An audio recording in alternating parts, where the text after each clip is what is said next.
am Dewberry and today I'm going to show you how to make a realistic giant spider. Okay, to be honest, I was planning to make this video way sooner, but life got kinda in the way. Oh, and we don't actually celebrate Halloween in my country. So this is just a giant excuse for me to throw my weird hobbies at you. Anyway, let's just actually start with the DIY. So you want to start off by making the basic shape of the spider out of polymer clay. In this case I was using air dry polymer clay, but other types of polymer clay will also work as well.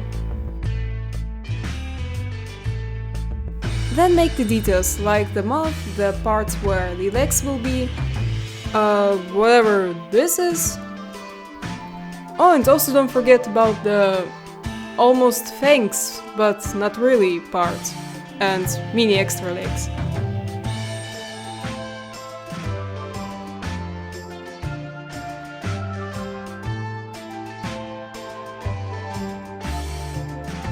After you're finished with the body part, take 9 pieces of wire, 2 small ones, 4 medium ones, and 4 long ones.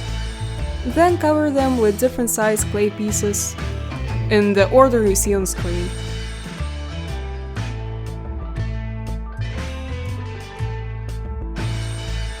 After the clay is hard, glue all the separate parts together.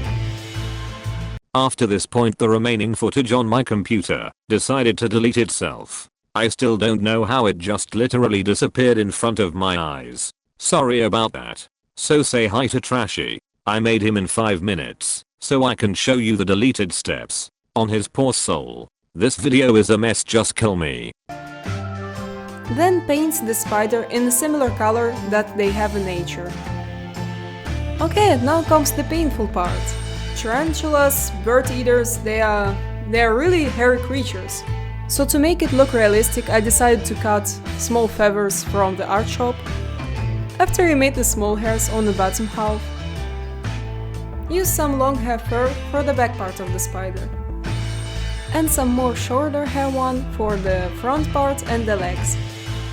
After you're done, cover it up with glue so it looks a bit less cuddly teddy bear-like. And after the glue is dry, color the spider into more realistic colors.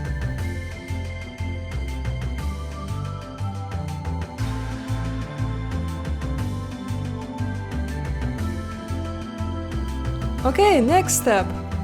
Burn it. Okay, so let me explain. Well, the fur was a bit too fluffy and it actually didn't look like how I was imagining it. So I decided to burn it because, yeah, well, like fire will make it not as fluffy, right? Like it will just destroy it, but also it will be less fluffy, so it worked. It actually worked. I don't know what I was hoping for. I honestly don't know, but it kinda helped and now it looks alright. Yeah.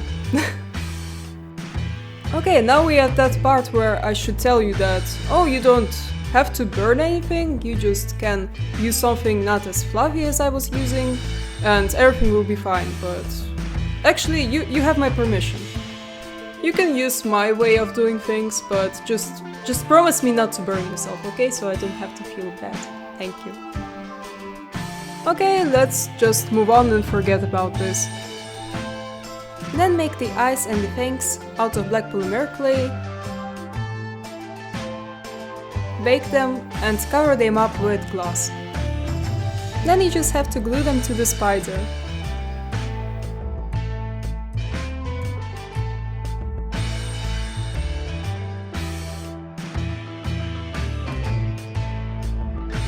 Well, this is the end result. Hope you like it. I know that not a lot of people actually like spiders and this is highly unlikely, but I hope you at least enjoyed the video. Anyway, thanks a lot for watching, subscribe for whatever I will do next, and leave a like if you liked the video. Hey, I forgot to make a quick update. You know, like all of this art channels have usually cute pets. So guess what? I also have one now. This is Joe. He is really playful. See, can you stop doing it please? Just put it down, I need to make a video, okay? Every time when you hold him, He shows you his affection by trying to eat your hand. He is a really cute pet with the most adorable look on his face. You can practically see how much love he carries in his 5 eyes. Basically, I'm really happy that I finally made the huge step of becoming a true art YouTuber.